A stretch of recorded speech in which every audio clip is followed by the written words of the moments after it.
Okay, hi guys. So today we're basically going to be talking a little bit about how to search for research articles. If you have a particular research question, how do you go about finding research articles? And specifically for clinicians, if you have a clinical question, if you want to find out, for example, if a particular therapy works for a particular condition or not, or how effective it is in comparison to other studies, in comparison to other interventions, how do you go about finding research articles? So what I've done here is I've shared my screen with you guys, and you guys will see that there are about 5 tabs open. And the way I've arranged them is that the first tab is Google Scholar. So um, there are many ways to go about finding research articles. I think the simplest one is to just run a basic Google search. Is there a particular research topic that you would like me to talk about? Does anyone have a particular burning desire to learn about one particular topic?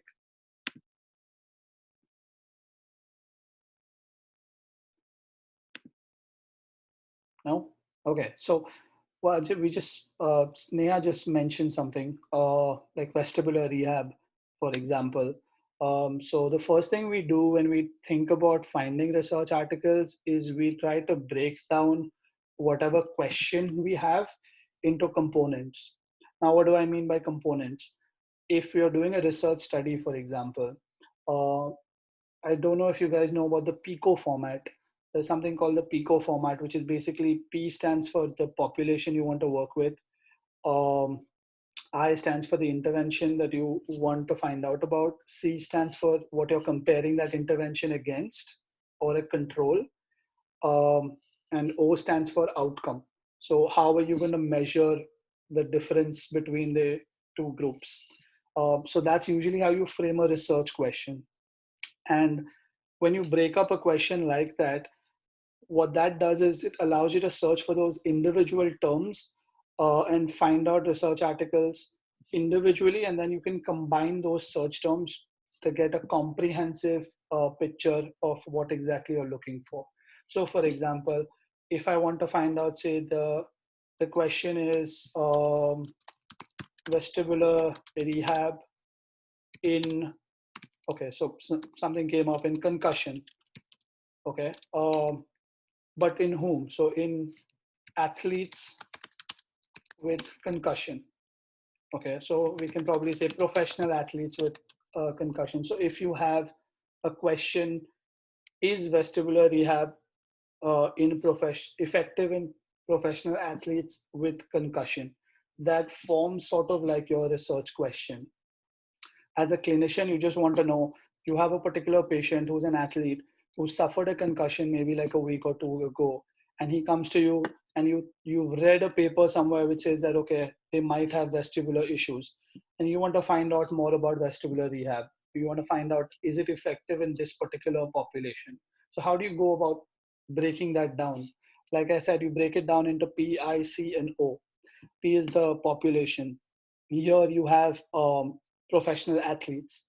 So this is what we'll call the population. The intervention would be vestibular rehab.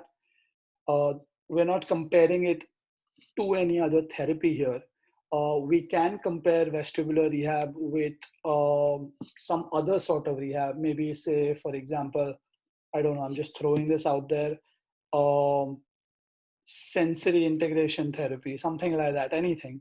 Okay, so we can include that as a comparison if we want. And the outcome we've not put down here. The outcome would be how you're going to measure whether that's going to be effective or not. So maybe um, we can write and return to sport. Okay, so we want to see what is the time till the time that these people return back to the sport. So that can be like your outcome. So how do we break this down? So the first thing is professional athletes. So now when you start searching for the literature or through the literature, we want to find out each of these terms and their synonyms. Now, what do you mean by professional athletes? Athletes can be from any age group. It can be gender based, it can be sport based. Professional, again, the definition of professional is very vague because we don't know how many years do you want them to be professional for, or Do you want to include semi-professionals or amateurs? We don't know that. So we need to find out what exactly the word professional athletes really means. Similarly, we want to find out about what exactly do you mean by vestibular rehab. Um, is there another term that people use for vestibular rehab? Is there another synonym? Or are there any other terms? So the simplest thing to do when you first want to start finding out about something is you just Google the term that you want to find out about. So you just maybe say vestibular rehab. You just want to Google that and just see what are the basic research terms which come up. What do I mean by research terms? For example, if you just scroll down, you can see there's something called vestibular rehabilitation therapy. Okay, so there's a VRT or a VR. So these might be terms you might want to keep in mind when you're searching. Uh, Another simple thing which you can probably do, I don't know if they've mentioned it here, um, can just be look for Wikipedia. Now I know Wikipedia isn't considered a good source for scientific research, but there's a reason that we go to Wikipedia, and that reason is that it tells you what people who are not specialized in their field, if they had to do some sort of background reading on vestibular rehab, what terminologies would they be using? So, for example, if you're thinking about vestibular rehab, the terms that might come to mind are balance, posture, dizziness, vertigo. So these are terms that you have to keep in mind. So even if you just look at contents, you'll see the terminologies that people use when they talk about vestibular rehab. And this will come in importance as we go ahead and talk about mesh terminology. I'll explain what that is. Um, for example, if you look at rehab exercises, you see this cannulate repositioning treatments. You see habituation, gaze stabilization, balance training. All of these might be possible terms which people are using to describe vestibular rehab. They might not use the term vestibular rehab in their research articles. So it's important to first get an idea of these particular terms that we are interested in um, describing. Okay.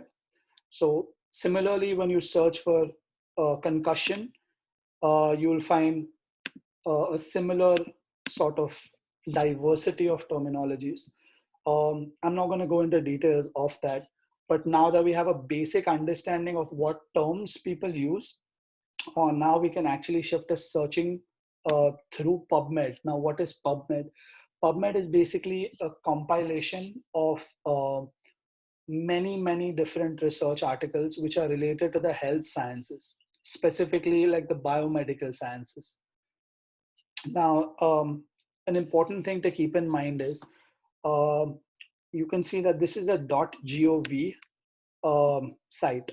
Now, what does .gov mean? .gov means it's a government-run site. Let me just give you an example of the importance of this. If I just search for vestibular rehab on Google, what I will see is I will see results from sites which may have .com, which is a commercial site. It may have from .org, which is an organization based website. You might have something from .gov. You might have something from YouTube. Okay, so what is the difference between these? How do you know which one to actually click on? Which one can you depend on? Which is more reliable and useful? What you do is usually, as a general rule, if you use this site and you probably can stick to, say, GOV. What this does is that it, hold on, maybe I've not got that correct. Yeah, what this does is that it restricts all your results to those which are coming from sites which are government owned. Now, usually we get reliable and scientifically valid results from government owned websites. There are very few exceptions, but we won't go into those. In general, you can just trust most results which come from .gov websites. So you can just remember this sort of trick in Google. Another thing which you can do is you can, if you want, say, from educational institutes, you can just use the edu extension at the back. So this will give you results from websites which are from particular educational institutes or universities. So again, this is a very reliable and valid approach to searching for exercises. You can find PDFs from PT departments, for example. There's one. Um, and finally, maybe a little lower down the list, but nonetheless quite effective, is .org, which gives you from organizations which might be working specifically in the healthcare sector, such as Cleveland Clinic, which is very good. Mayo Clinic, Cleveland Clinic are usually pretty reputable and good sources. So that is just something to keep in mind. You can use this. Another thing, if you want to find, say, exercises in particular. So let me just search for vestibular rehab exercises. Right now, when you search for vestibular rehab exercises, you get like an entire list of options. You get videos, you get like pages, educational institutes, all sorts. If, for example, you just want to search for a particular type of result, for example, you just want PDFs, okay, you can just type in PDF. Or another simple thing to do is you type in file type and PDF. Now, what that will do is you will only get results which are PDF files. However, you will not, there's no particular organization or particular type of website you can restrict to with just the file type extension. So even though you're getting these PDFs, you don't know for sure if these are all trustworthy. Even though when we look at all of this, we can see that most of them are from either government websites or organizations. But just to be safe, you can play around with this. You can maybe try writing, and I don't know how this works. I'm trying this for the first time. Cite.org. I don't know if they use Boolean operators. Oh, well, they do. There you go. So if you use this Boolean operator called AND, okay, I'll talk about this in detail maybe when we talk about PubMed. But if you want to just make sure that you're searching for PDF files from particular types of websites, use this sort of thing. Similarly, you can do .gov if you want mainly research articles from Google, just a basic Google search, not even Google Scholar. This is a very simple way to find it. And I'm surprised at how few people actually know these simple tricks. You can change this to an MP4 if you want an audio file. We don't really have any video, sorry. Or any particular type of video file if you're looking for on YouTube or something of that sort. So this is just a very, very basic Google overview. Does anyone have any questions before I move on? Atif has a question. Associations like AHA, ACSM, and how reliable are Indian journals? Okay, we're not going to talk about reliability and validity here because that's an entire different webinar. I do have a resource which I can share with you guys. Have you heard of predatory journals? Okay, I don't know if you've heard of those. Has anyone? You know, you have the option of okay, wait, I can just create a poll. I'm just gonna, I don't know how this works. Okay, wait, hold on. I don't know what's happening. Sorry about this. Okay, no, this is not working out. I'm sorry. How many of you all know of predatory journals? If you guys can somehow say yes or no, if you open the participants section and just say yes or no, if you know predatory journals. No, bhai. Okay, so you don't know about predatory journals. Okay, so that's a whole different topic altogether. But very simply put, predatory journals are those journals which are not recognized by most scientific authorities to be valid and reliable and scientifically accurate. There's a huge controversy about this, and I don't want to go down that whole rabbit hole, but these journals are usually from developing countries. They're based in these developing countries. They have a very shady peer review system in which they use names of some scientists without their knowledge even. They make their website appear very uh, scientific, if I can put it across in that way, very like polished, but the quality of peer review is very poor, or in some cases even non-existent. And you might be wondering, okay, why would people go to the trouble of actually setting up websites, setting up online journals, publishing articles? The reason is because of money. because most of these predatory journals are based in, like I said, the developing countries. And sorry, every time you publish a particular article, you have to pay a particular amount of money in order to get published. Uh, and these predatory journals usually keep the publishing fees a little low. So instead of say $100 or $200 in an average journal, international, which could be about 10 to like 7 to 15,000 rupees, you might have to just pay about 3,000 rupees or even 2,000 rupees to get published in a predatory journal. So how do you know whether a journal is predatory or not? The simplest way I know of, and this took me a while to figure out, is something called Beal's list. If you guys can, I don't know, I should have told you guys, please keep a paper and pen with you if you guys want to really make the most of this, because this will really help you out. There's something called Beal's list. Now, Jeffrey Beal was a librarian at one of the universities in the US. I don't know which one. But what he did was he made a list of journals. He compiled a list, obviously not alone, with in conjunction with other librarians, of all the predatory journals or potentially predatory journals which they found online. And that list has been updated or is updated regularly. So if you just type in Beal's list, uh, and if you look at, I don't know which one you'd probably have to look at, um, just click on Beal's list.weebly. Yeah, this is a good one. I don't know if they've shifted it. Okay, they've shifted it to another website. So Beal's list basically lists out all the different predatory journals. Um, there's an original list and there's an updated list. They list out all the potential predatory open access publishers. So this is a list of the actual publishers. There's a list of actual journals which are published from each of these particular uh, publishers. And this is a little worrying to see that we have almost, like, I think there's more than like 1,000 predatory um, publishers and about 10,000 predatory journals, maybe, just off the top of my head, maybe less, much less.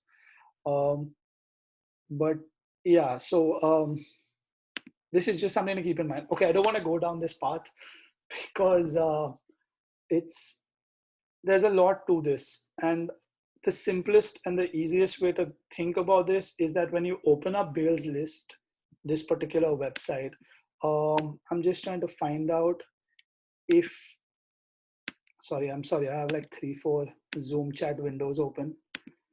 Um, how to recognize predatory journals. This is the only page I'd really ask you to look at.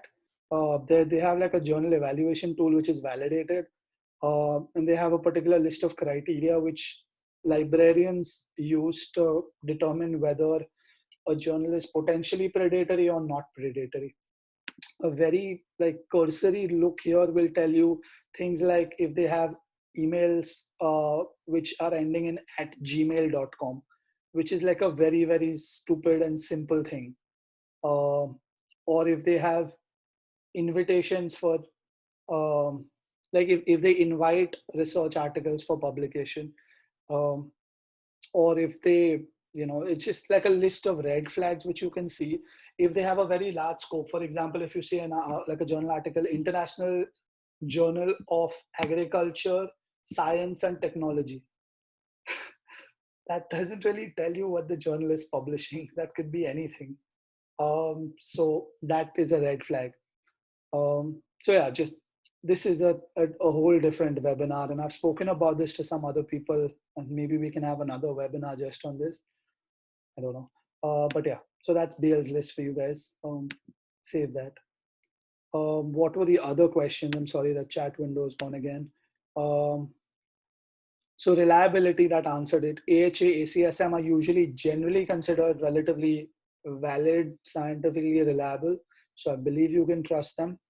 How about Medscape? Kanu, I'll talk about Medscape right now. It's like it comes hand in hand with PubMed. So yeah, okay. So let's move on. So that's just a basic Google search. Now we come to Google Scholar. Now, if I search for just say vestibular rehabilitation in Google Scholar, what comes up? So there's a reason I'm going through this hierarchy. So I initially started off with just a basic Google search. to find out the basic terminologies, the synonyms. Then I can jump to a basic Google Scholar search. A basic Google Scholar search is a little more advanced, obviously, than Google Scholar, than just a regular Google search, because Google Scholar takes articles which are published in scientific journals and they just compile them together. Now, if I just type in vestibular rehab, let's just go through the first five, maybe. Let's just look at them. We have something from Susan Herdman, she's really famous, and it's a very, very popular article, as you can see, cited about 402 times in different scientific papers.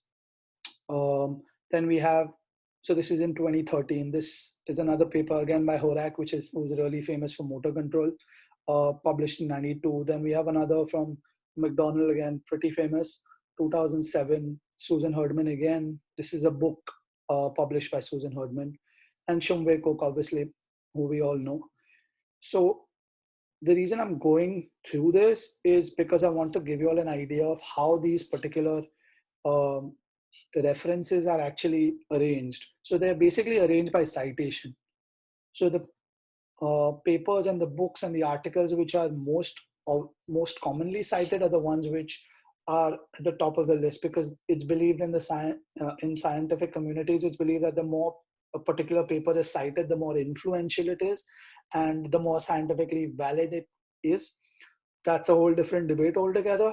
But for our sake, let's just stick with that assumption that the more citations, the more reliable the paper, or the more influential the paper.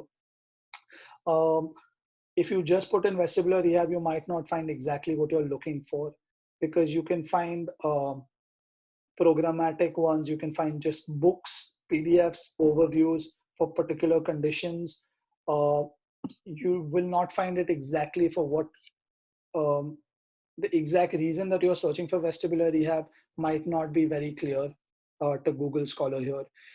The way you can arrange this is, again, you can choose what range of articles you want. So when I mean by range, I mean what time range. So you can literally pick if you want articles from the last 5 years. So traditionally, when people ask for lit reviews, they want recent literature. So you pick from the last 5 years, and you can choose this range. You can sort it by date as well. Interestingly, you have this option right here, which is of creating an alert, which people don't really use, which we should. So if you create an alert, you get an option of every time a particular article is published on vestibular rehab, you get an alert in your inbox, Google inbox, which says that, okay, this paper has been published, and you can check it out. Again, I'm not very fond of Google Scholar, only because of the reason that they don't tell us how they don't give us like the background algorithm. They don't tell us the metrics by which they've arranged this other than citation. And they don't tell us how exactly they've used these terms to find out these particular articles.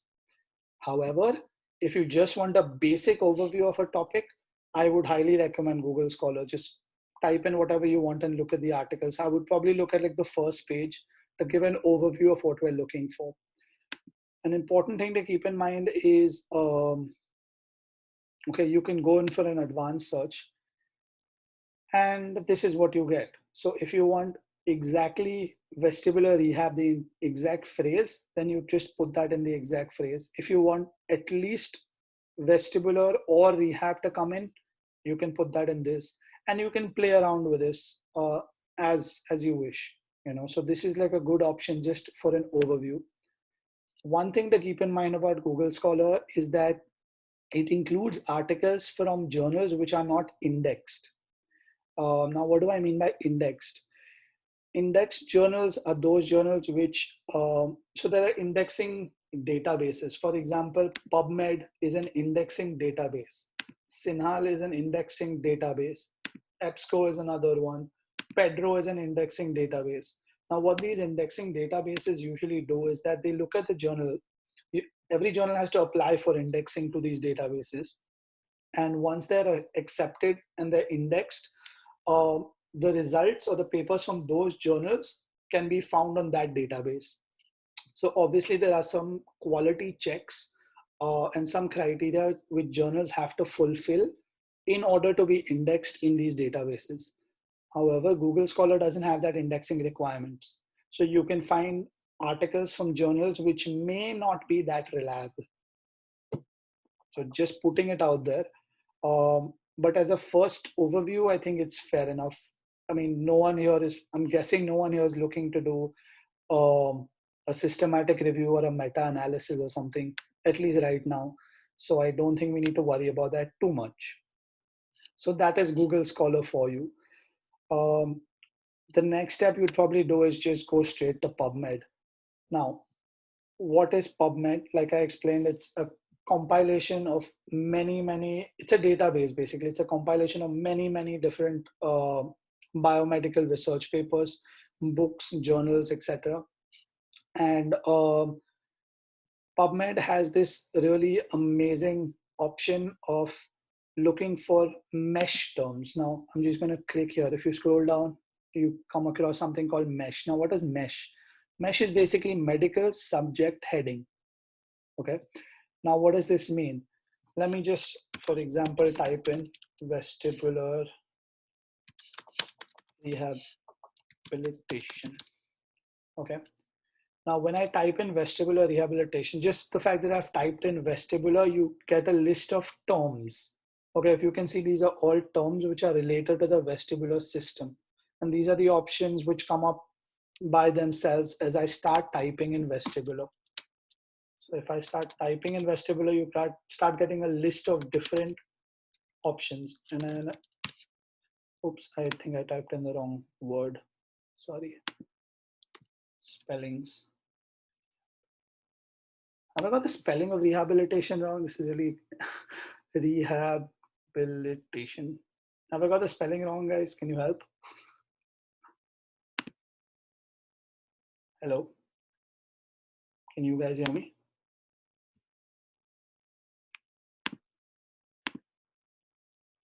I don't know if you guys can still hear me or see me. It looks right, don't worry. Oh, okay. All right, so I'm just gonna type in vestibular rehabilitation. Okay, maybe I've got the spelling wrong. So let's just type in vestibular, for example. Okay, now when I type in vestibular, what I'm going to get is a list of different terms related to the vestibular system. Okay, now these are not research papers or research articles or journals. Okay, this is just a topic. Now, when you submit a when you submit a paper to a journal, the journal has to find, or the database has to find a particular way to organize those articles. So if you submit an article on, say, the effects of vestibular exercises on concussion in professional athletes, now that's your research article which you submitted to the journal, it's published, and that journal is indexed in a particular database like PubMed. Now PubMed has to find a way to arrange that article or organize it in some way. It has to categorize it, and it categorizes it based on medical subheadings. So if you just search for the term vestibular or vestibular rehabilitation, you get a list of different terminologies to do with the vestibular system. Okay, as we scroll down here, we can see there's a lot of terms in vestibular system, which we can look at. All of these are somehow related to the vestibular system. Okay, so for example, let's just put in vestibular diseases, for example. I'm just putting this out there. Now, when you search for the mesh term vestibular diseases, here's what you can get under that. You have the option of choosing any of these. Okay, so for example, if you're looking for the pathophysiology of vestibular diseases, okay, you search or you click here. So this will give you all the articles which are telling you about the pathophysiology of vestibular diseases. If along with pathophysiology, you just want pathology, or you want a surgery, or you want therapy, you can pick and choose whatever related to vestibular diseases you want to search for. Okay, so these are the subheadings within vestibular diseases which you have to keep in mind. All right, more importantly, I wanted to look at this part right here. Okay, so this is called a tree formation of mesh terms. So these are all the mesh categories, and then they go down into diseases. Then they go down into otorhino. So this is ENT diseases. Then they look at ear, then labyrinth, then vestibular. Okay, so this is how they've organized the entire literature into different categories. So this is basically scientific categorization. We don't know it. We don't need to go into details of how they've done that or what criteria they've used, because that's actually the domain of professionals who actually, that's their job. That's all they do. They just index and they just arrange things. But if you look at vestibular diseases, if we just want to specifically look at vertigo or just specifically look at a type of vertigo, we just have to click here. The reason I'm showing you this is that the more lower down the tree you go, the more specific you become. That is called narrowing your search. Okay, so there's two things or two ways to think about searches. You either narrow a search down or you widen the scope of a search. Okay, the higher up the mesh tree you go, the wider your search. The lower down the mesh tree you go, the narrower your search. So if you're looking for more articles, you go up. If you're looking for less, more focused articles, you come down. Does that sort of make sense? Okay. So if, for example, we just want to look at therapy of vestibular diseases. Okay, so I've clicked this, all right, and I click add to search builder. Okay. Now, let me just say search PubMed. I just am searching for this particular mesh term. Okay.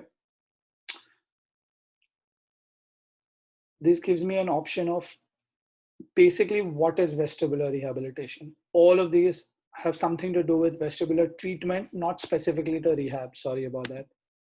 Okay. So this is not really helping us too much. So what do we do next? Okay. So we have, when I click on advanced search, I'm sorry, I'm not taking you through this correctly. We go back, we click on advanced search. Now, what does advanced search really tell us? Advanced search gives us the option of building up an entire search. Now, when we think of searching Google, etc., we just think of, okay, I'm just going to put the entire topic, which I have, my entire research question or idea into Google and let it do the work for me. Like I said, that's not going to be very efficient. You might get like, I don't know, 50,000, 60,000 results, which you don't know how to sort through. And you don't want to waste your time doing that. So rather what you would do is, like I explained to you, you need to break down the research question into the PICO format. Okay. So you have population, intervention, comparison, outcome. So here we have a particular problem or a particular population, vestibular disease, or this could be an intervention, vestibular diseases or therapy. Okay. So let's do another thing. Let's go back. Let's search for other mesh terms. Okay, so again, these are subheadings, mesh terms and mesh major topic. All right, so you have to pick probably mesh term. Let's search for concussion.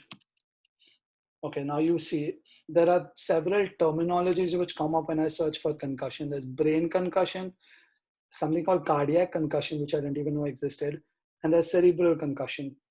And you can see there's a difference between concussion and concussions. So that there's several different types. So let's, for our search, keep it to cerebral concussions. Okay. And let's do that. Let's add that to the term here right now. And let's just search for cerebral concussion by itself. Okay. So these are a list of all the articles, about 8,000 articles, which have something to do with cerebral concussion. Okay. So this can be in children, etc., etc., etc. It doesn't really matter. Okay. Now let's go back. So we have concussion, we have vestibular therapy. Let me actually search for vestibular rehab. I don't want to, I want to be more specific. So I'm going to search for vestibular rehabilitation, mesh major topics. Okay, there we go. All right, so you have about 585 articles, which are just on vestibular rehabilitation. Great. So we're sort of starting to build up our search right now. And how do we combine these? We'll get to. For now, just keep in mind that we have a particular list of searches. And the good thing about PubMed is that it's saving your searches. So every single time that you're actually doing the search, it's actually saving that particular search. Okay, so we don't have to keep adding, like we don't have to keep going back and repeating that search over and over again. It's already saved here. Okay, so we have vestibular rehab, we have cerebral concussion, professional athletes, right? So let's look again for mesh major topic, athletes. Okay, before we actually search for it here, I would prefer to go to the actual mesh database, which we were looking at earlier. So what I'm going to do is I'm going to open a new tab. I'm going to type in PubMed again. And remember, this is how you come to the mesh database. Okay, right. So what this will do is when you come here, this will actually give you an idea of the mesh tree, which will give you an idea of the different terms which you need to search for. Like I said, athletes may or may not be what people call the professional athletes. There might be another terms or other synonyms that they use. So I'm just going to search for, say, athlete. Okay. Now, if you can see, these are the mesh terms which come up under athlete. So you can have para athletes, you can have different types of things related to athletes, but we just look for athletes. If you look at the definition, individuals who have developed skills, blah, blah, blah, in sports or other physical activities, that's exactly who I'm looking for. Okay. So I'm going to click on athletes, and I don't know why this is so slow. Sorry about that. Okay, there we go. So in athletes, again, I come straight down to the mesh tree and I start looking at what are the different criteria or the different terms used for athletes. Here you just have a simple athletes and you have para athletes. So I'm pretty okay with this. So this is pretty fine for me as well. So I can just go back here, or I can just add this to my search builder. Okay, so I just click here, add to search builder, and I just click search PubMed. Okay. So when I do that, again, this will be saved. There you go. So all of this, it just gets added right here. All right. So we have vestibular rehab, cerebral concussion, athletes. So far, so good. That's great. So now what I can do is I have the option of adding each of these terms individually to form a large research question. For example, I'm going to add this mesh term, add query, vestibular rehab, in athletes, add with and. So you have the option of and, or not. Okay, now is a good time to talk about these Boolean operators. Now, what is and, what is or, what is not? Let me try to use annotation here, and let me try to draw something for you guys. Okay, so if I'm looking at a particular topic, let's call this topic 1. And I'm looking at another topic, let's call this topic 2. Okay, now this topic 1 and topic 2 can be completely, like it can be like anything. Okay, this can be, say for example, apples and oranges. I want to search for apples, I want to search for oranges. Okay, if I use the word and, okay, what and will do is that it will give me 1 and 2. So I'm going to get this entire thing, all of this.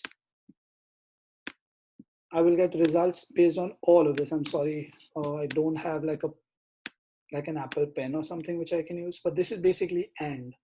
Okay, if I use the word or, this one right here, let me change the format. Or will just tell me I either want apples or I want oranges. So what I will get is everything other than what is intersecting. So I will get this or I will get this.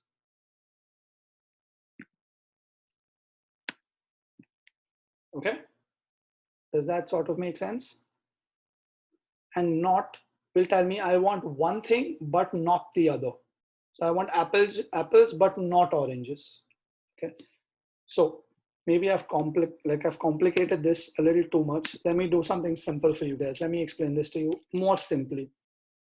If I use the word and here, if I'm going to add this with and, what I will get is all those research articles which are classified as athletes and vestibular rehab together. I will not get anything which is just athletes or just vestibular rehab. So the research articles which will come up will be fewer but more focused in scope. Does that sort of make sense? Okay, I'm assuming it does. I have no way to find out if it makes sense or not. But yeah, so when you use and, you're focusing your search, you're narrowing that search down. If you use or, you are basically widening your search. Now, why would you want to widen a particular search? Why would you want to find more research articles? That could be if, for example, instead of vestibular rehabilitation, people come up with something called vestibular rehabilitation therapy, for example. Okay, so usually the word or the Boolean operator or is used to find out about synonyms. So if you're not sure which terminology is used in the literature, you can just use the word or the Boolean operator or and search. And you can see both of these are inside brackets called just parentheses.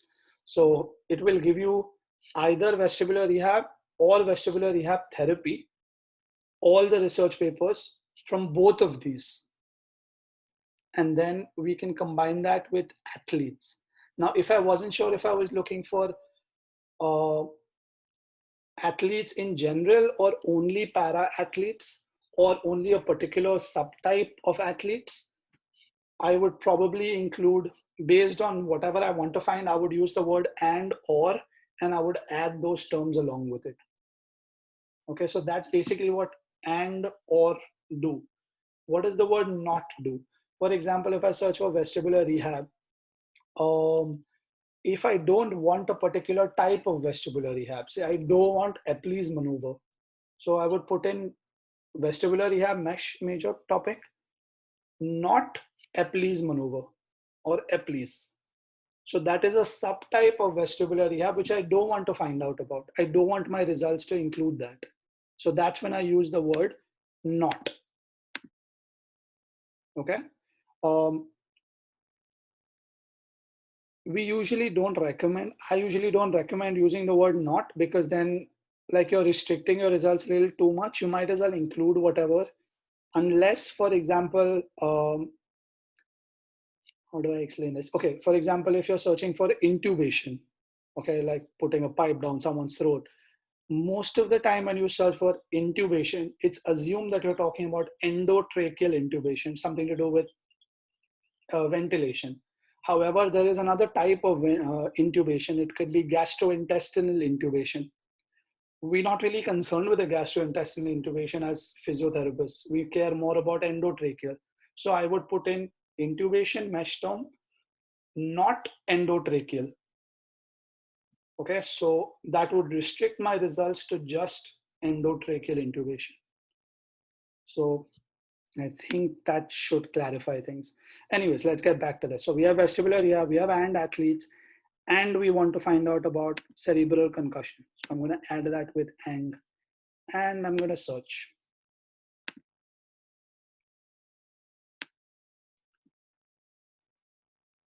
Oh, there we go.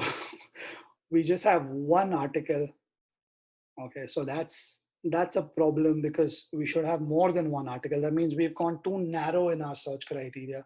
Maybe we have not used the correct terminology, but this one article should ideally be exactly what we want to find out about. And this might be something of interest to you, Sneha, if you are looking at finding out something about this.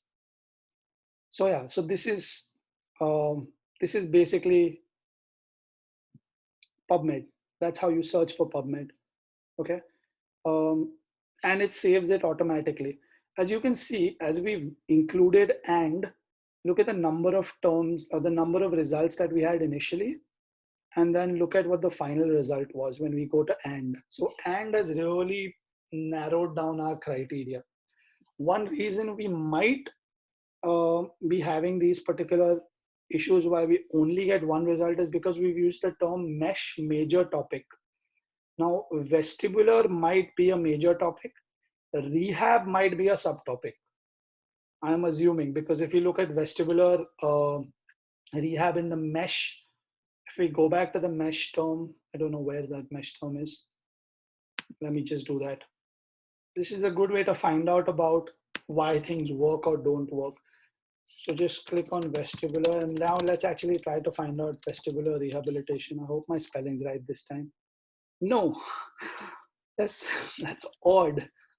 That shouldn't be happening. So obviously they don't have something like vestibular rehab.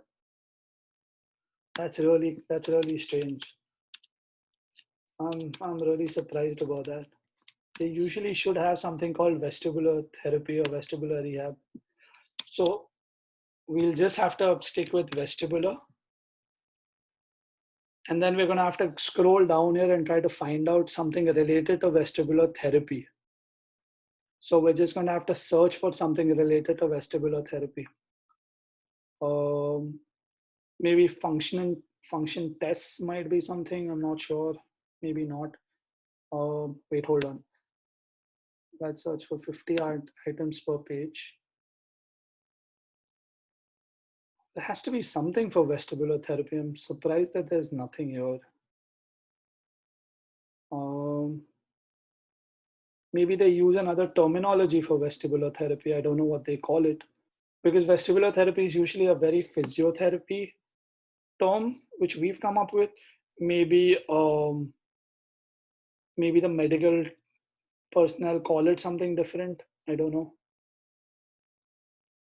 So yeah, I'm not really finding anything. So this is a good illustration of the fact that sometimes you don't really get what you're looking for. So then you have to be a little innovative, and that's where you go back to Google and you go back to Wikipedia and you go back to the literature and you find out what terms they have used for vestibular rehab. What are the other terms that are used by other people doing research? So for example, if I go back to what we found,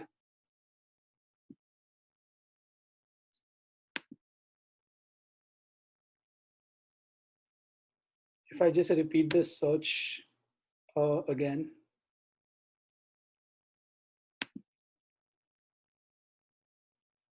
okay, so we have a particular article here. If you can see, I don't know where they have them here. So if you can see right on the side, they have this thing called mesh terms. So when you're looking at articles and you find an article which is exactly what you're looking for, like it's got exactly the focus that you want, you just go to that article's PubMed page and you look for the mesh terms which are associated with that particular article. As you can see, these are the terms that the indexers, the actual people. So people actually do this. They sit and they read the article or the abstract and they actually assign mesh terms to this. These are the terms which have been assigned to the particular article. So for example, I don't see vestibular here at all. Okay, but what I do see is this. I see a post-concussion syndrome rehabilitation. So this could be a mesh term which you might want to include in your research or in your search. So this basically gives you an idea of how to go about finding your mesh terms. When you find mesh terms, it becomes much more simple, like much easier to find the research articles that you're really interested in. And then you can play around with that either by using and or not. Sorry, you can just play around with all of that. Just, yeah, use these particular terms to play around with this. Before we jump on to the next thing, I was thinking maybe I can take you through looking at the different types of articles that you see. So for example, let's say I just search for vestibular.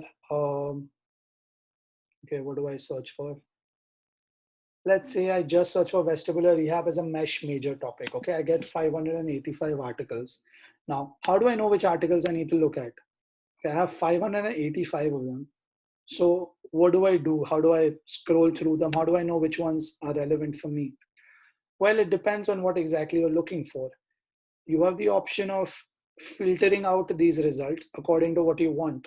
For example, when you first want to find out about a topic, when you want an overview, I would always recommend you click on these. So you click on meta-analysis, review, and systematic review. So when you just click on review, for example, instead of 585, now we just have 85 results. Okay. Now what review will do, as the word implies, it gives you an overview or a review of the entire topic of vestibular rehab. And when you first want to find out about a particular topic, that's where you go to. You just go to reviews. That's all you do. You don't look at primary studies. Okay, now I don't know if you all know what primary, secondary studies are. So primary studies are studies which are exploring a primary research question. For example, is vestibular rehab effective in athletes with concussion um, post in the acute phase or post-acute phase? That is a particular research study which you've done. You've given them vestibular rehab. It's a primary study and you've published it. That's a primary study. That's one research study. Okay. A review or a systematic review is above that. A systematic review is basically where they take many of these primary studies and they compile them together, and they want to see if there is an effect combining all of these different studies. Obviously, there are criteria for how you combine and how you choose those studies you want to combine and how you express your final result. Is it effective? Is it not? The way you express that result is using some mathematical numbers, because that's what scientists want. They want to know how effective overall is it. So that is when a meta-analysis comes. A meta-analysis is nothing but a quantitative, a numerical description of a systematic review in a way. So you use the same protocol to find the research studies, but at the end of the research study, at the end of the evaluation that you do, you get a number, and that number or that range will tell you numerically whether a particular intervention is effective or not effective. So that's what a meta-analysis does. So if you want to look at effectiveness, just click on meta-analysis. If you want to look at actual studies that people have done, click on randomized clinical trial or clinical trial. If you want books, if you want just a very comprehensive overview, click on books.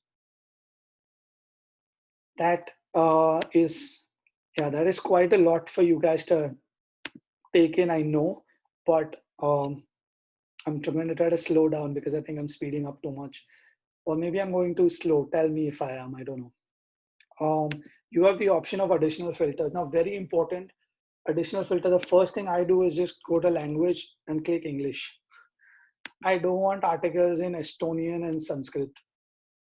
No, I mean, no disrespect to them, but I don't really care about them. Another thing is species. I don't really care about animals. At this point of time, I don't. Okay. If you want particular subjects, I would not really click on any of these really, unless there's a particular type of research study which you want to look at. If you want to look at it, like for example, if you're looking at drug trials, they have different phases of drug trials. So if you're looking at particular phases, like if you're looking at basic science research, that's phase 1, 2. If you're looking at human trials, that's phase 3, 4, 5. Okay, so too much information, you don't need all of that. Okay, so I am just going to stick to English and yeah, so that's what I did. And I don't know why it's not showing. Oh yeah, there you go, English. So from 85, we've come down to 75. And I just want humans. I'm pretty sure this will be humans, 75 itself. Or maybe one result of, there was one study done in vestibular rehab in non-humans. Interesting. Okay. Okay, go a little fast, please. Yes, I will definitely do that. Yeah, so that's basically how you do a research search in PubMed.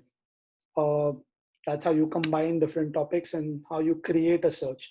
what I would recommend is that you basically create like a login ID. Like I think I have one saved. I don't know which one it is. Basically, you can sign up.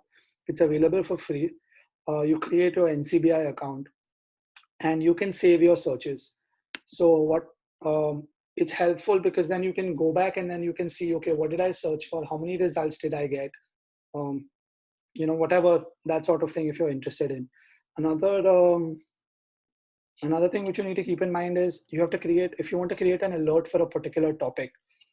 So if you want to find out all the recent research which has come up in vestibular rehab, you can create an alert, and every time an article is published using vestibular rehab as a mesh term, you get an email alert sent to your inbox. So you can just click on create alert, you have to log in, and you get those alerts. Okay.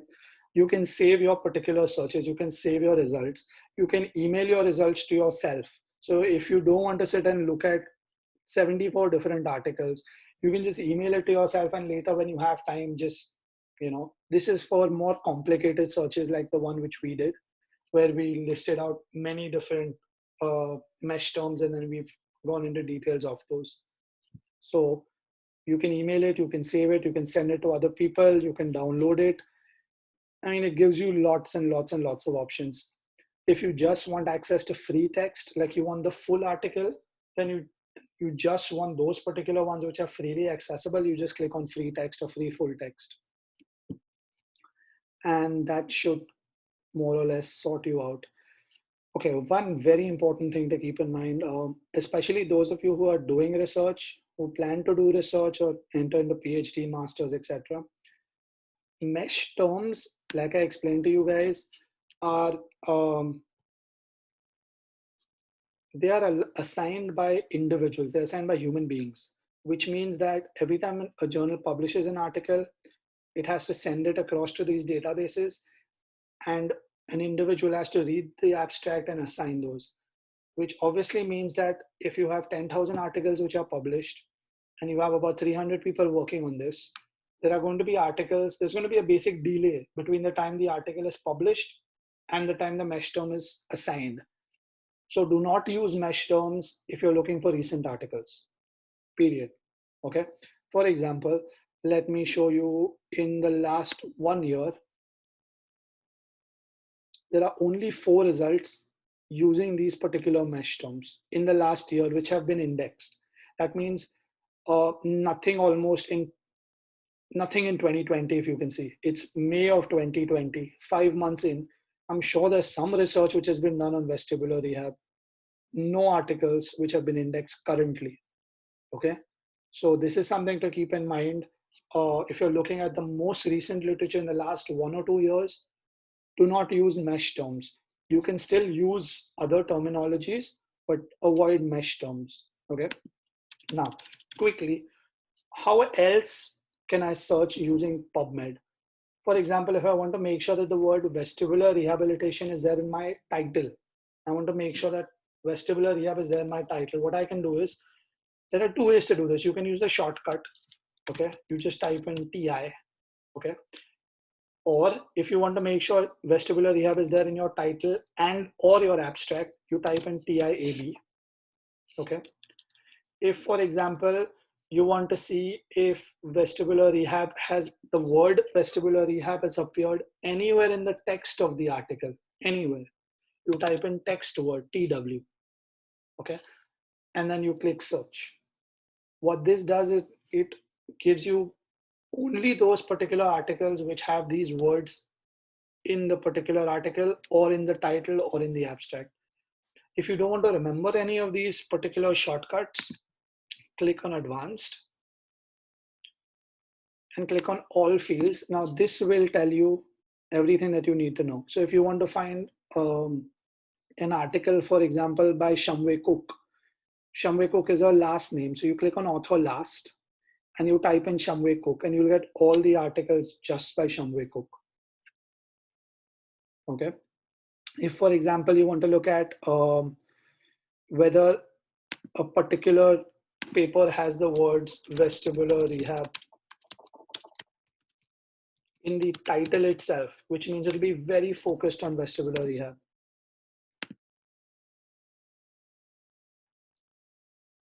This is what you're going to get. So these are the, okay, so the reason I'm getting such few is that remember, I haven't reset my filters.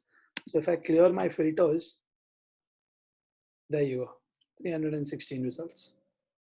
Okay, now you can see that they've put in the word TITLE. The short form is TI. How do I know that this is TI?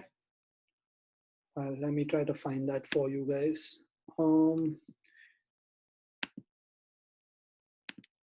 Okay, they don't have that here. So PubMed has actually changed its appearance. Earlier on, they used to have a small window here in the side, which used to tell you exactly what PubMed has searched for. But I think they've removed that. I don't know where that is right now, but I would show you if I knew.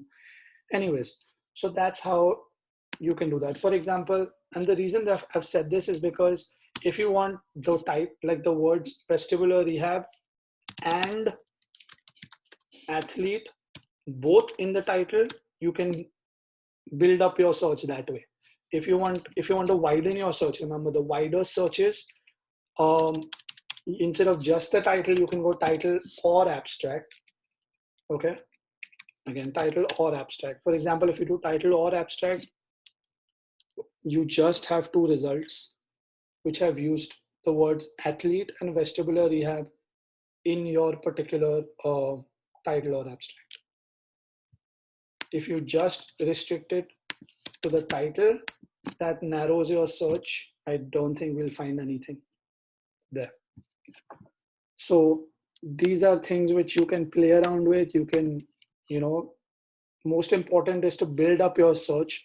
And in order to build up your search, you need to know what the mesh terms are. And in order to find the mesh terms, you need to go back and you need to look at the mesh database, which you do by just clicking on PubMed and scrolling down. And then you build up your search accordingly. So you have all of these different criteria which you can use. Any of these.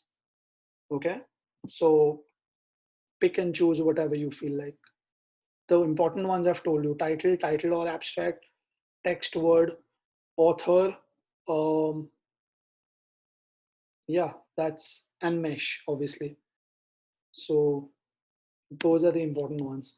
So that takes care of PubMed. Does anyone have any questions? I think that covers a lot of most of the things. Anyone has any questions, doubts, just turn on your mics and ask, because my screen is shared, so I can't really see you guys.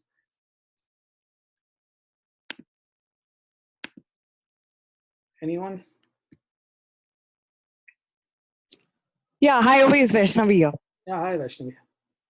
Yeah, what I wanted to know is this mode that you have shown us everything in, would this be only after we log in, or Logged in, if you or can should see. we have an account for us to like do these searches?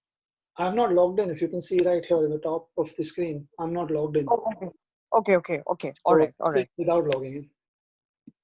All right. And I recommend that you log in is because you save your searches. And saving searches is very important, because if you have like a very specific topic in mind and you've gone to all the trouble to find the mesh terms and you've combined them in like the perfect order and everything just come together to form a perfect search, which gives you like exactly that what you want. And then to go back and build it again is a nightmare. Yeah, right. So you can save your searches. Yeah. Thank you.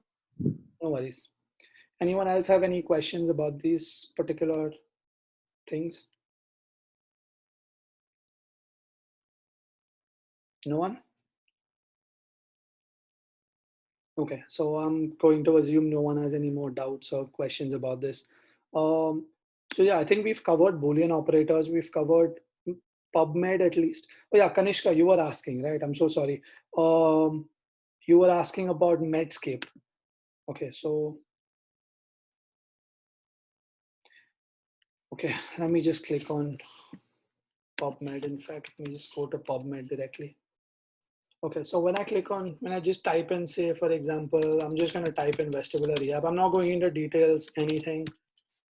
I'm just typing in vestibular here. Okay, that gives me about 2,800 results. Now, what is Medscape? What is PubMed? If I click on free full text, I will get results of studies which have made the full article available to me. Okay, for example, vestibular area for children. This sounds interesting. Okay, so let's open this up. Now, when I click on vestibular area for children, this is what I see. Okay, I don't see the full article right here. I see the fact that the abstracts here, it has the basic, mesh terms if they've allotted them, or everything simply like related to that. But if I want to actually access the article, I have to click on this. This is the full text link right here, and this is called Pubmed Central. Okay. Now, what is Pubmed Central? Pubmed Central is basically a repository of freely available articles. Now, what do I mean by freely available articles? If your study is funded by the government, specifically by the NIH, National Institute of Health, or a particular government agency, depends on where you are, obviously. The government has a requirement that you publish, or you make the work that you publish freely accessible to everyone. And all those freely accessible works are compiled and put up in PubMed Central. Okay. So PubMed Central is basically all free articles of NIH funded research, usually not just NIH, any governmental agency funded research. So it's basically open access. So if you search in the PubMed database, in the PMC database, you will get all the open access articles. But if you search in PubMed, PubMed will not have only open access. It will have all the articles which are indexed. Now, for example, let me show you this. Let me click on NCBI. Okay. Now, NCBI is the large, how do I put this? Large umbrella website under which all these databases are arranged. So NCBI is the National Center for Biotech Information, and it has all these different databases, and you have the option of searching through particular databases or all the databases. Okay, so if you click on this all databases thing right here, you can see you have the option of searching for mesh terms. You have the option of searching for the National Library of Medicine catalog that lists out all the articles, all the books which are published, everything. So National Library of Medicine has like a list of all the published books. Okay, and not just published books. In fact, published newspapers, published TV shows, published radio shows, anything. So National Library of Medicine, not just medicine, National Library of something, I'm not sure, but basically it has a lot of different things, books, etc., articles, journals, whatever. You can also look at PubMed, which we did. And then there are other things which you can look at. So you have all of these different things which you can basically look at. PMC is the ones which are available for free. Okay, so that covers quite a lot of most of that. The other databases which I would recommend for PTs is specifically this thing called CINAHL. Now I haven't used this much, I'll be honest, but it covers all the allied health sciences. So specifically nursing, PT, OT, speech and language, nutrition, all of that stuff. So similar to PubMed, this is basically a database which is indexed. So the journals which are publishing these articles will also be indexed in these databases. So CINAHL will have quite a bit of overlap with PubMed, but it will also have some unique results which you will not see in PubMed. Okay, so if you can't find enough articles on PubMed, or if your topic is very focused on, say, alternative medicine, complementary medicine, yoga, nutrition, anything to do with speech and language therapy, for example, look at PubMed first. If you can't find exactly what you need, switch over to CINAHL. Okay, so CINAHL basically gives you more of allied health literature, and there are there are options for free trials. There are options for like all sorts of stuff, in fact. So this, I believe, is it's available through EBSCO. EBSCO is another organization, European, blah, blah, blah. So this is what EBSCO is. So these are, again, a collection of different databases. You have EBSCO, you have Sinhal, you have Pedro. Pedro is more to do with Australia. So I think, Vaishnavi, this might be useful for you specifically. Again, how to go about searching for those, what are the different criteria. Every database has its own way of searching. Every database has its own way of organizing papers and articles and journals. If you're interested in finding out more about individual ones, they all have tutorials which are freely available. Okay. I like Pedro because it's free. Okay. So it's easily accessible and mainly for PT. So if you're looking specifically for PT related stuff, I'd highly recommend looking at Pedro. It's a very good resource. And yeah, those are the three main ones: Sinhal, Pedro, and PubMed. I mean, in no particular order, I prefer PubMed, but it depends on what you want to find exactly. So yeah, I think that covers quite a lot. Has someone sent a message? Oh, you're welcome, Vaishnavi. I think that covers quite a lot. Is there a particular thing which I spoke about, a particular topic, or anything which you guys are interested in finding out more about? Just switch on your mics and ask.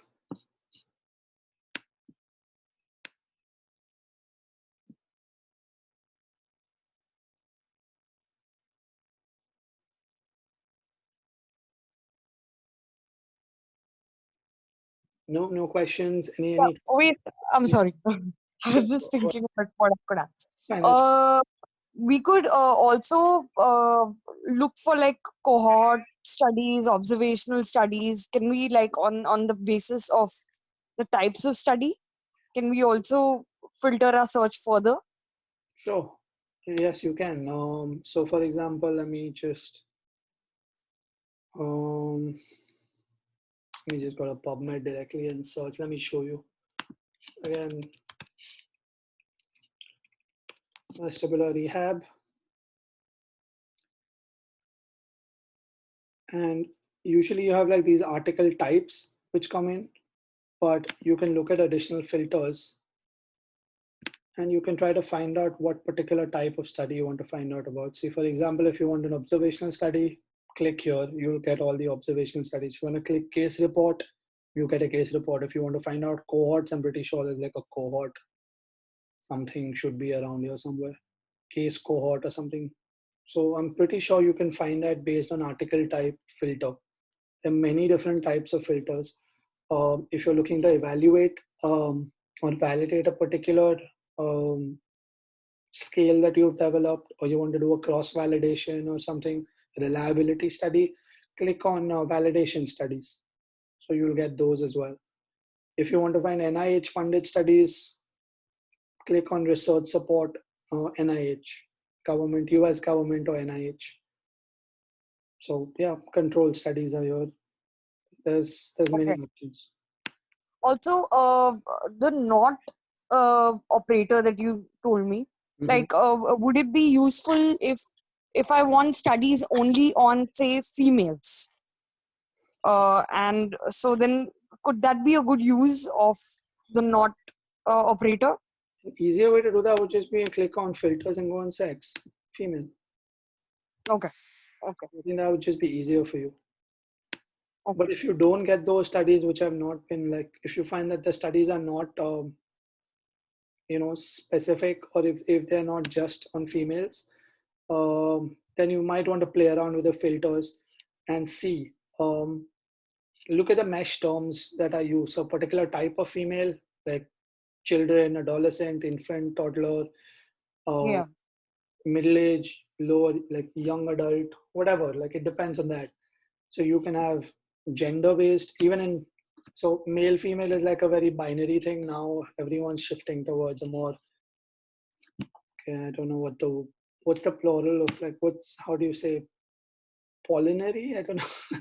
I don't know what the word is, but yeah, there are many genders, many ways to look at gender. So Yeah, I would look at the mesh terms if you really want to go into details of that, which is why I wanted to like give an overview of mesh and the mesh tree, because that actually tells you exactly how to compile a search. Instead of just typing in the words, you're not really going to get exactly what you're looking for.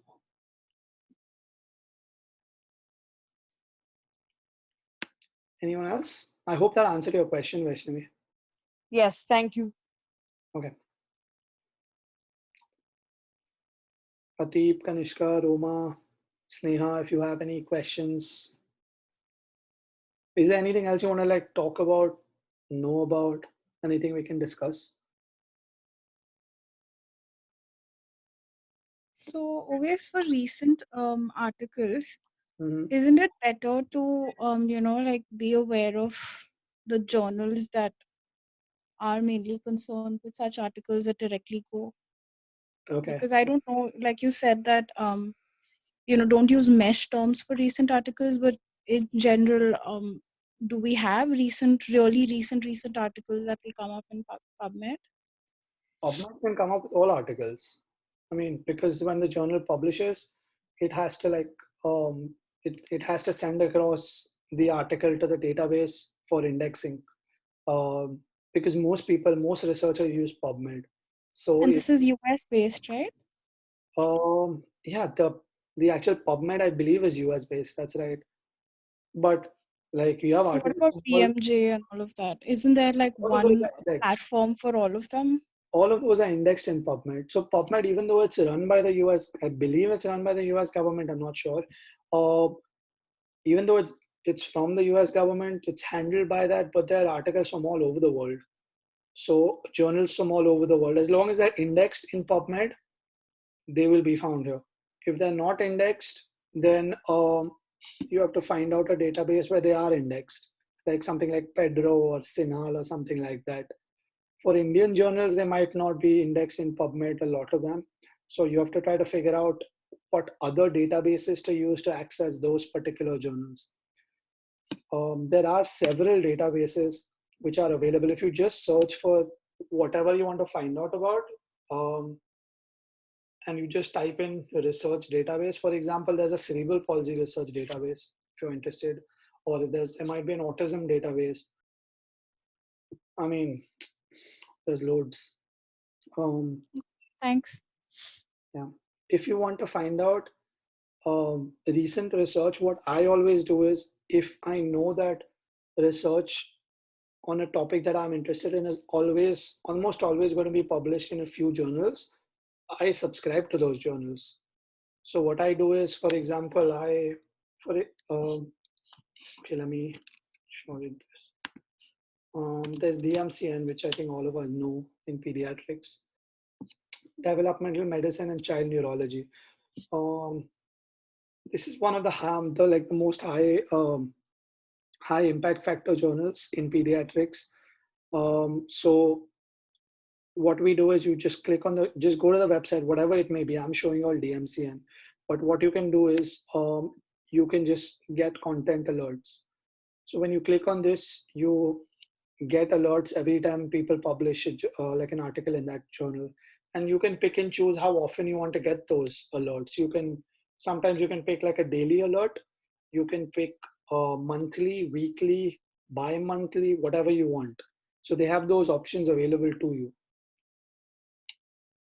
And almost all journals will have one or two articles which are open access, because the whole field is moving towards open access. So almost all journals will have some sort of open access available to you. So that's what I do. I find out the most important journals in my field, I subscribe to them, and I keep getting alerts. And that's where PubMed is also very useful, because you can create an alert. So for example, for say Sneha, let's go back to advanced search. We found a particular search which we used, this particular search. Okay, so let's repeat this search. Okay, let me just add this query. Okay, I'm going to change these mesh major topics to just mesh. I don't know if it'll work or not.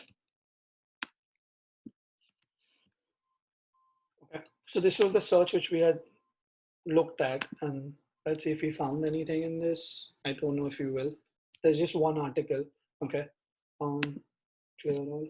So if I want to save this, I create an alert for just this particular type of search.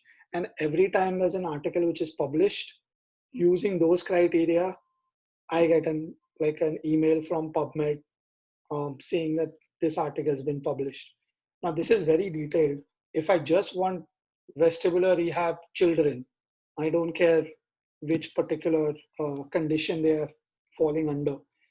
I change my mesh criteria and my search term, and I just create an alert for that. So an alert function is actually really, really useful. So yeah, that's that. Any other questions? Okay, so I have a question. Do you guys use any sort of citation manager? Anyone? Okay, Sneha, you use one. Which one do you use? Okay, you use Endnote, which is great. I think your university might have provided you access to that, if I'm not mistaken. There you go. Okay, so that's Endnote is really good, but it's expensive, I believe, for people outside the universities. But yeah, I think there's a free one called Zotero. Now, how many of you know what a citation manager is? Yeah, Mendeley is really good as well. Yeah, it's really, really good. Do you all know what citation manager is? Vaishnavi, Kanishka, Atib, Roma. Okay, so a citation manager is basically um, whenever you have like a list of all these articles that you have, and you want to find out some way to arrange them, store them, organize them in some way, you have this thing called a citation manager. Citation manager is nothing but a program which helps you organize and use those particular citations in your writing. So whenever you're writing something, for example, EndNote is directly linked to Microsoft Word. So while you're writing, you can directly insert citations and your bibliography gets updated automatically. So you don't have to go back, find the AMA type of citation, whatever. Everything just gets done automatically. You can update the style of citations. You can update the numbering. You can update everything basically using EndNote, Mendeley, Zotero. So these are things which are really, really useful, especially if you're writing research papers, or even if you want to just store uh, research and organize it according to whatever you feel like doing. I use EndNote because it's there for my university. I use Zotero as well. So if you guys are interested, I would recommend that I'm just going to type out the ones which are important. You guys can pick any one and you can just look at tutorials for them and start using these. So the reason that I recommend that you use this is because you, instead of saving searches and looking at or having to download individual articles, sometimes you just want to look at the abstract, right? You don't really care for the entire article as a whole. You just want to see if an abstract makes sense or if it's useful for you. So what you do is, oops, sorry about that. I have this one article right here, okay? And I want to save this article in some way, shape or form. What I do is I click on Cite. And what Cite does is that PubMed has just introduced this. In fact, this wasn't there in the earlier version, is you have the option of downloading the citation, the entire citation. You can change the format. If you just want to copy paste, just copy paste according to the format you want, which is great. However, if you want to save it in a particular program, you download this file format NBIB. So for this is for like any citation manager in general.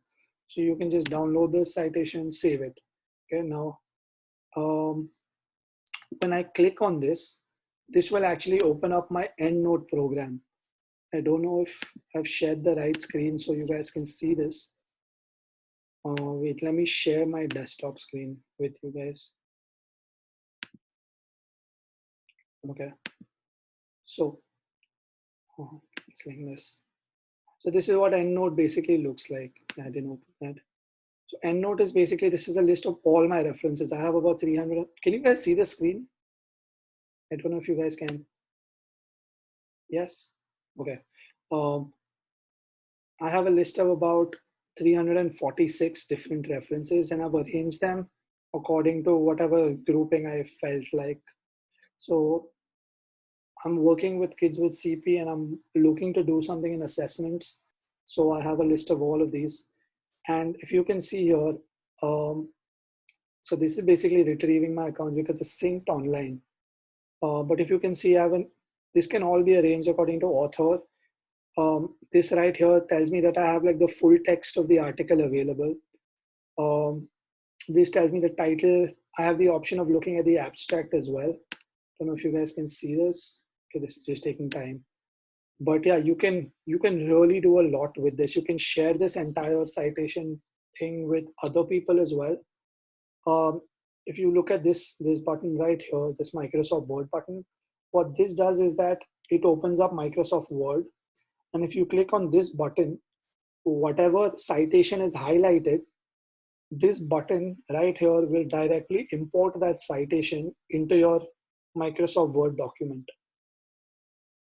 So it just makes it super easy. So you type out whatever the document, like whatever you're writing, and then you just switch back here, select the article you want to cite, and click on this button. It does all the work for you.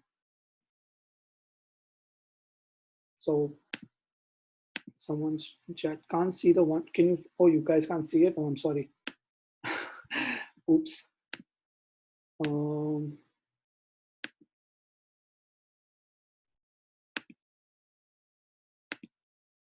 Can you guys see? Hold on. Can you guys see it now?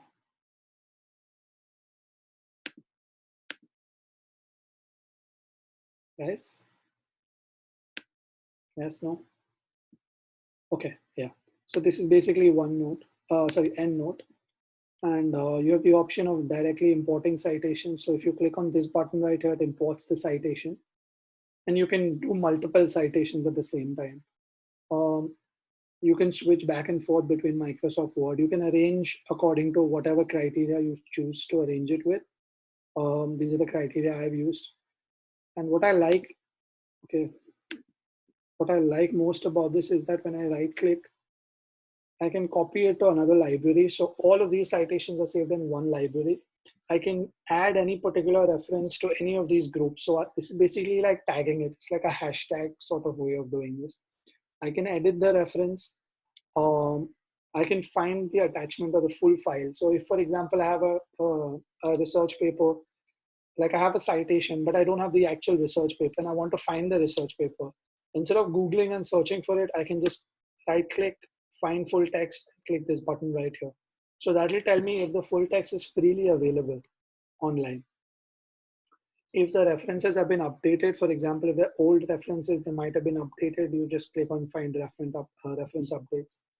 Web of Science is really, really good because what Web of Science does is that it looks at a research paper and it looks at all the other research papers which have cited that research paper.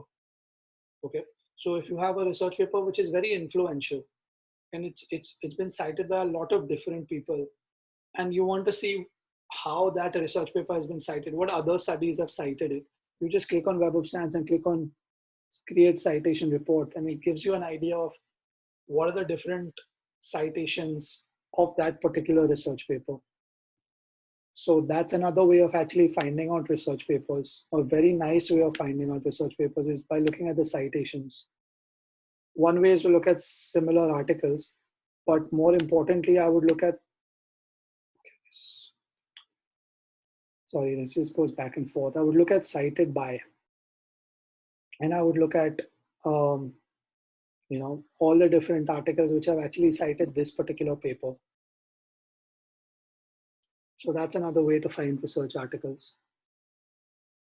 So what I've told you guys so far is a very formal way of searching for research articles, where you look at Google, Google Scholar, PubMed, Sinal, Pedro, in that order maybe. And then once you have a list of articles, Then you can go and search through the bibliography of those articles individually and look for other researchers. Or you can do like a citation search, look at what other papers have cited, sorry, the recent research. And yeah, so you can, there's so many ways to find research articles.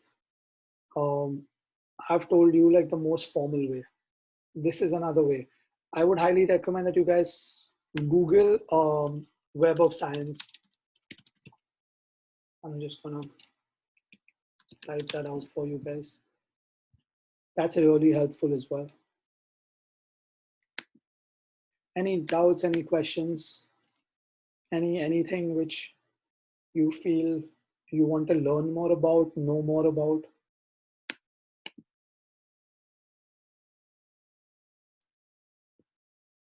Anyone?